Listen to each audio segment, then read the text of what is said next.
are you? I'm doing fine. Barack. What? Barack Obama. Fine. Nice meeting you. Nice to meet you. I am so proud. Oh, you're very kind. What's your name? My name is Mary Jane Marie. It's going to be famous one of these days. Well, I appreciate you I guys. was never the likeliest candidate for this office. We didn't start with much money or many endorsements. Our campaign was not hatched in the halls of Washington. It began in the backyards of Des Moines,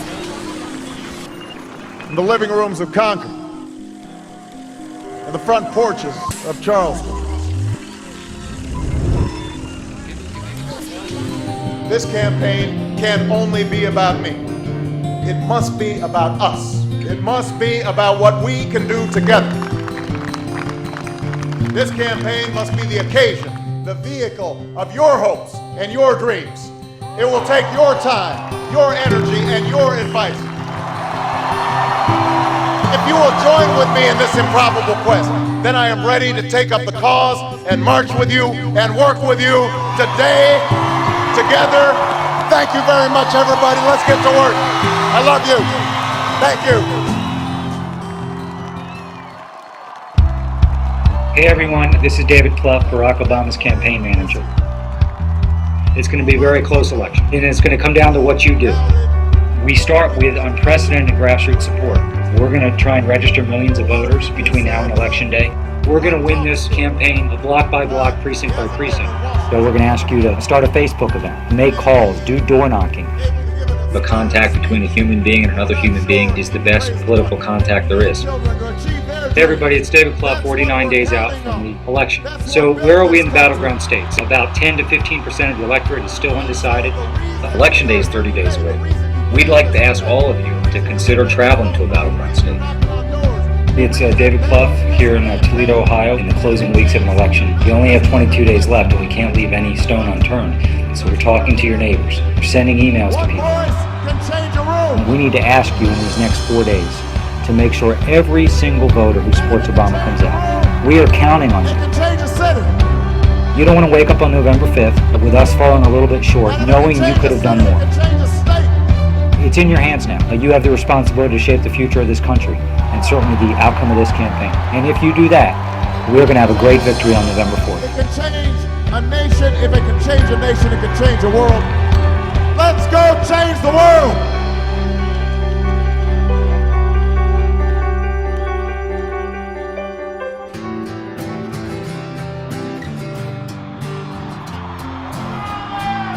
They said this day would never come. They said our sights were set too high. You have done what the cynics said we couldn't do. If there is anyone out there who still doubts that America is a place where all things are possible, tonight is your answer. The unsung hero of this campaign, who built the best political campaign, I think, in the history of the United States of America, David Plouffe.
Cuando me di cuenta de que esto tenía ambiente y que era una cosa posible, llamé a los coroneles y le dije, bueno, yo pienso que es posible esto.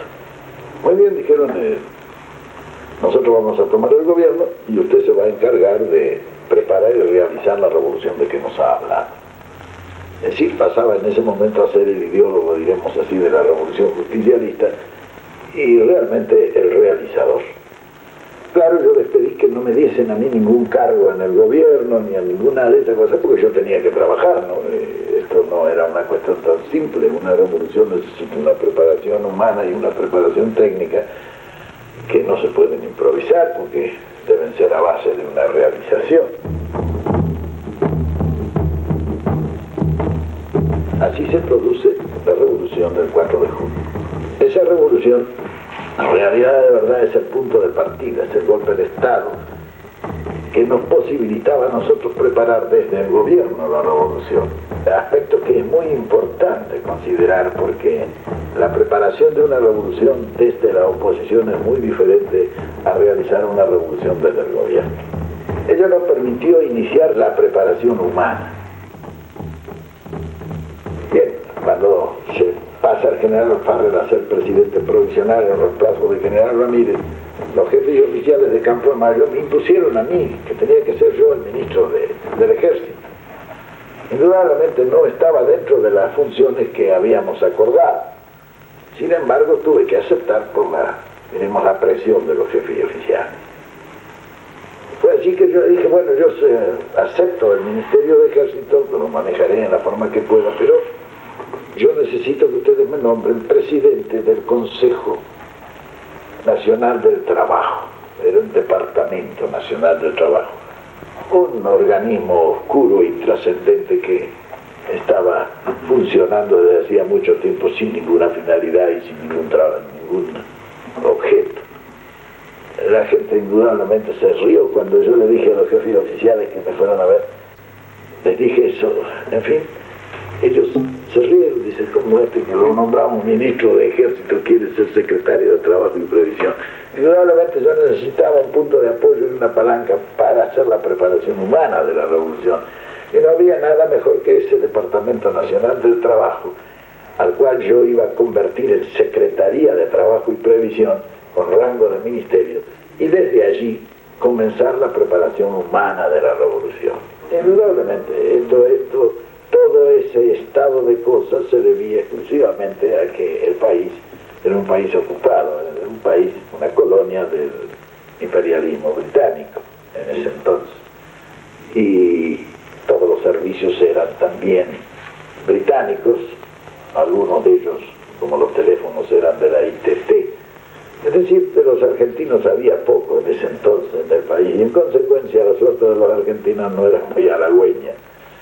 Indudablemente todo eso disponía para hacer un cambio en eso, ¿no? Pero las revoluciones las realiza un ideólogo y realizador y 100.000 predicadores.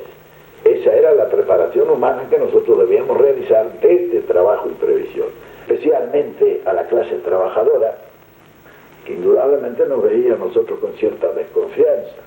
Imagínense un coronel que caía allí del cielo, no era lo más propicio para que le hicieran caso y le creyeran, con la experiencia que el pueblo tenía de la acción de los militares. Bien, nosotros fuimos persuadiendo a la gente, hicimos un trabajo de preparación humana de la revolución, hasta el momento en que yo ya hecha la prédica, formado los 100.000 predicadores que necesitábamos, que se extendieron por todo el país y comenzaron la predicación, yo llamé a los dirigentes encargados de esta prédica y a los jefes de los grupos de predicadores y en consecuencia vamos a poner una prueba a esto. Si ese acto que programamos me reunía a 100.000 personas, para mí era suficiente, dado el estado, diremos así, de la población, que no era muy entusiasta para asistir a actos, etc. tenía un efecto positivo en el pueblo, que es donde se prepara, diremos así, la revolución. La revolución es un hecho humano, hecho por los hombres, para los hombres, de manera que quizá lo más fundamental de una revolución es preparar la revolución en la mente y en el corazón de los hombres. Bueno, esa concentración dio más o menos unos 250.000, calculados por la policía, que en estos actos suele calcular o tiene la propensión de calcular corto. Bien, cuando yo tuve esa comprobación ya no tenía nada que esperar. Llamé a los jefes de equipo de prédica y les dije, bueno señores, ahora les toca a ustedes seguir con esto. Y yo pasé a fundar enseguida el Consejo Nacional de Posguerra, que era el organismo que debía encargarse de la preparación técnica de la revolución. Ese Consejo Nacional se llamó de posguerra porque en él estudiamos cómo íbamos a hacer para que no nos hicieran pagar la Segunda Guerra como nos habían hecho pagar la Primera. Allí se estudió perfectamente bien la situación en el orden, especialmente en el orden económico, y se estudió también todas las implicancias que de alguna manera confluyeran a la realización de una verdadera revolución que cambiase no solamente estructuras, sino también modos de pensar y sentir en el pueblo.